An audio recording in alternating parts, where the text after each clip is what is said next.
अस्सलाम वालेकुम फ्रेंड्स, मैं हूं अब्दुल वाहिद राजड़ी। जैसा कि हमने प्रीवियस वीडियो में पढ़ा था सीक्वेंस एंड सीरीज़ के बारे में। सीक्वेंस का इंट्रोडक्शन भी पढ़ा था हमने और सीरीज़ का इंट्रोडक्शन भी पढ़ा था, और ये भी पढ़ा था कि what is different between sequence and series.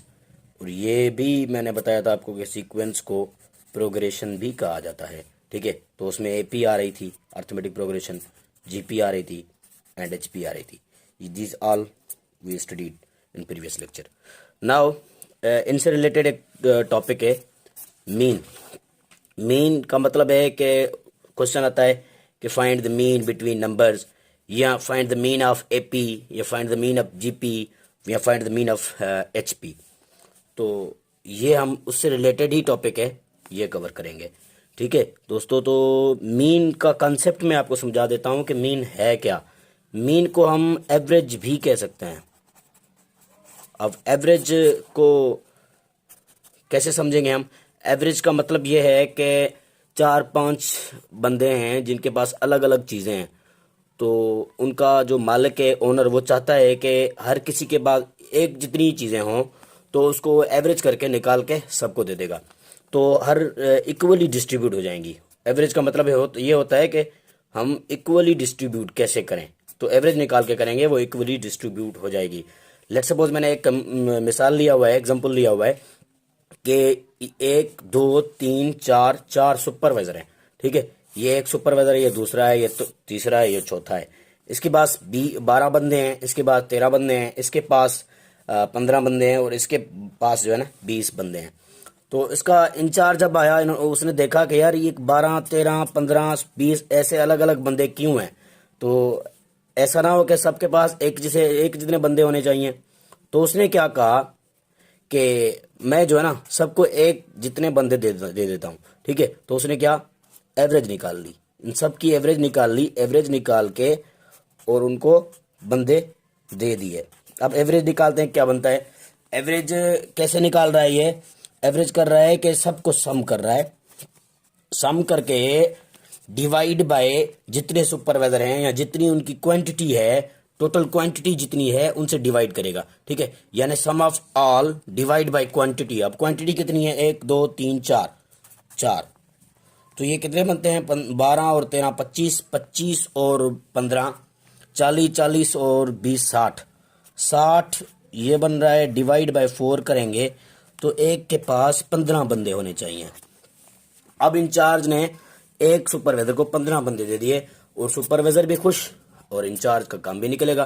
ठीक है, अब एवरेज कैसे निकाल रहा था? Sum of all divide by quantity. तो हम ऐसे कह सकते हैं कि sum of all numbers divide by total quantity, total quantity. अब ये हो गया एवरेज का फार्मूला। जैसे सिंपल हम एवरेज पढ़ते आ रहे हैं, 6ठी या 7वीं 8वीं जमात में एवरेज हम पढ़ते आ रहे हैं, सिंपल ऐसे ही पढ़ते आ रहे हैं, sum of all numbers divide by total quantity. अब आ जाते हैं कि सीरीज आ जाए या सीक्वेंस आ जाए, उनकी कहे कि एवरेज मालूम करो। लेट सपोज वो कह रहा है कि मैं आपको एपी दे रहा हूँ, एपी दे रहा हूँ, एक उसने एपी दे दी, अर्थमेटिक प्रोग्रेशन दे दी उसने, एपी। एपी हम पिछले वीडियो में पढ़ के आए हैं कि एपी किसे कहते हैं, अर्थमेटिक प्रोग्रेशन किसे कहते हैं? ऐसी सेट ऑफ नंबर्स, ऐसी सीक्वेंस जिसमें कॉमन डिफरेंस आ रहा हो। ये हम पिछली वीडियो में कवर करके आए हैं, अगर आपने वीडियो वो नहीं देखी तो वो देख सकते हैं। ठीक है, कॉमन डिफरेंस जिसमें आ रहा हो। लेट सपोज मैंने 2 इवन नंबर्स का एग्जांपल दिया हुआ था, 2 4 6 8 10 अप टू सो ऑन। इसमें जो कॉमन डिफरेंस आ रहा है वो सेम आ रहा है। लेट सपोज कॉमन डिफरेंस कितना आ रहा है? यहाँ जो आ रहा है वो 2 का आ रहा है, इधर भी 2 का आ रहा है, इधर भी 2 का आ रहा है। कैसे कॉमन डिफरेंस हम कैसे निकाल रहे थे? 6 में से 4 गए, 2 बचे, 8 में से 6 गए, 2 बचे, 10 में से 8 गए, 2 बचे। तो कॉमन डिफरेंस इसका सेम आ रहा है। अगर वो कहता है कि फाइंड अर्थमेटिक मीन, अब अर्थमेटिक मीन कहेगा, क्योंकि हमने अर्थमेटिक प्रोग्रेशन समझ ली है, अब समझ रहे हैं मीन। अर्थमेटिक मीन कहेगा, अर्थमेटिक मीन फाइंड करो बिटवीन 1 and 100 नेचुरल नंबर्स। अब अर्थमेटिक मीन का फार्मूला लिख लेते हैं पहले, जैसे हमें समझ आएगा। अर्थमेटिक मीन का फार्मूला ये लिख लेते हैं कि जितने भी नंबर्स हों, 1 से लेके 100 तक नंबर हैं, ठीक है, बिटवीन कह रहा है ना, 1 से लेके 100 तक, इसमें इसके बीच में क्या है, इसका एवरेज होगा या क्या मीन होगा, ठीक है। अब अर्थमेटिक मीन का फार्मूला लिख लेते हैं। फार्मूला क्या कहता है कि a plus B upon 2।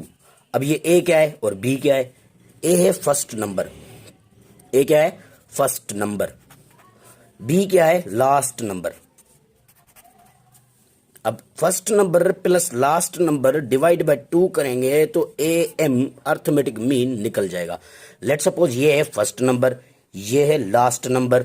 It means first number को लास्ट नंबर से प्लस करके डिवाइड बाय 2 करें फार्मूले के मुताबिक, तो am निकल जाएगा।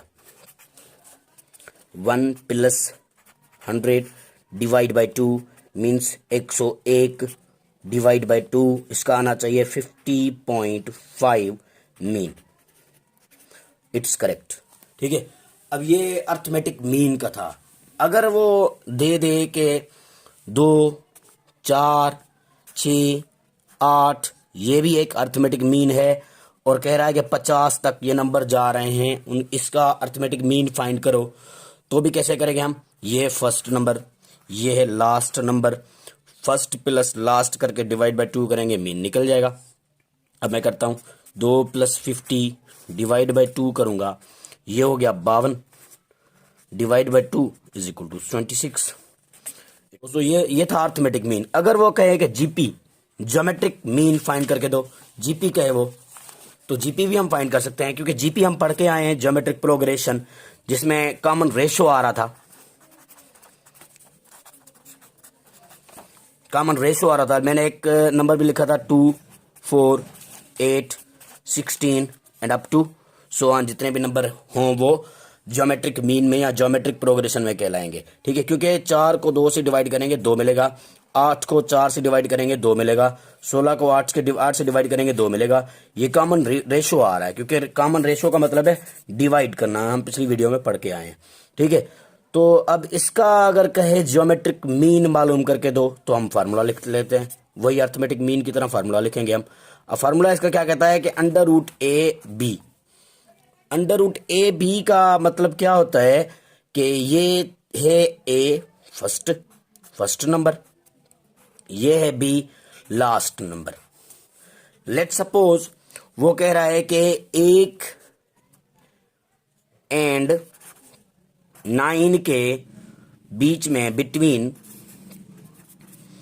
ज्योमेट्रिक मीन मालूम करें, तो हम क्या करेंगे? ये है ए, ये है बी, अंडर रूट में 1 इंटू 9 लिखेंगे, अंडर रूट 9 आ जाएगा। अंडर रूट 9 का हमें पता है स्क्वायर रूट निकलता है +-3, +-3 जो है वो इसका ज्योमेट्रिक मीन निकलेगा। ऐसे कितने भी नंबर दे दें तो हम ये फार्मूला यूज करके उसको ज्योमेट्रिक मीन मालूम कर सकते हैं, ठीक है दोस्तों। अब आ जाते हैं एचएम पे, हार्मोनिक मीन पे। हार्मोनिक मीन भी इसी तरह ही सेम कंडीशन है कि हार्मोनिक प्रोग्रेशन हमने पढ़ी थी, जिसमें था कि रेसिप्रोकल ऑफ एपी हो, उसकी टर्म्स को रेसिप्रोकल करें तो वो प्रूव करें एपी को, ठीक है। अब इसका भी फार्मूला लिख लेते हैं, पहले फार्मूला लिख लेते हैं फिर इसको समझते हैं, ठीक है। अब एपी का फार्मूला क्या होता है कि 2ab upon a plus b। अब जो भी ए बी होंगे, लेट सपोज इसमें भी मैं लिख लेता हूं कि 1 और 9 के दरमियान, 1 एंड 9 के दरमियान बिटवीन HP मालूम करें या HM मालूम करें, क्योंकि हार्मोनिक मीन हम पढ़ रहे हैं। HM मालूम करेंगे, ये है A, ये है B। A की जगह हम रखेंगे 1, B की जगह रखेंगे हम 9, ठीक है। तो 2 1 इंटू 9 डिवाइड बाय 1 प्लस 9। अब इसका क्या बन रहा है? 2 1 2 1 1 2 9 18, 1 और 9 10 बन रहे हैं। तो इसका जवाब आ रहा है, 2 का टेबल जा रहा है इस पे 5 टाइम, इस पे 9 टाइम, 9/5 आ रहा है इसका जवाब। तो ये इसका HM है, HM हार्मोनिक मीन।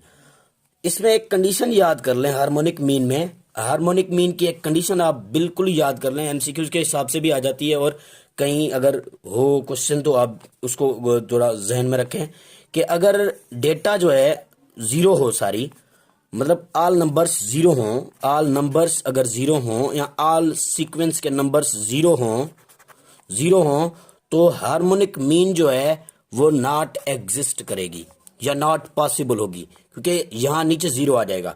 अगर नीचे जीरो आ जाता है, किसी भी नंबर के नीचे जीरो आ जाता है तो वो नॉट एग्जिस्ट होता है, तो इसका हार्मोनिक मीन नॉट एग्जिस्ट कहेगा। ठीक है, और दूसरी एक पॉइंट याद कर लें, ये तो था हार्मोनिक मीन के लिए, सिर्फ हार्मोनिक मीन के लिए ही होगा नॉट एग्जिस्ट, बाकी HM भी मिल जाएगा, GM भी मिल जाएगा, मतलब अर्थमेटिक भी मिल जाएगा, ज्योमेट्रिक मीन भी मिल जाएगा, लेकिन HM नहीं मिलेगा क्योंकि इसके नीचे जीरो आ जाएगा, A भी जीरो आ जाएगा, B भी जीरो आ जाएगा, क्योंकि मैं कह रहा हूं कि all data is equal to zero. अगर डेटा ही जीरो है तो HM इज नॉट एग्जिस्ट। ठीक है, एंड इंशाल्लाह नेक्स्ट वीडियो में हम जो है ना सीरीज का सम पढ़ेंगे, sum of series, sum of AP, sum of GP, sum of HP, all we will clear inshallah. Thank you. Khuda Hafiz.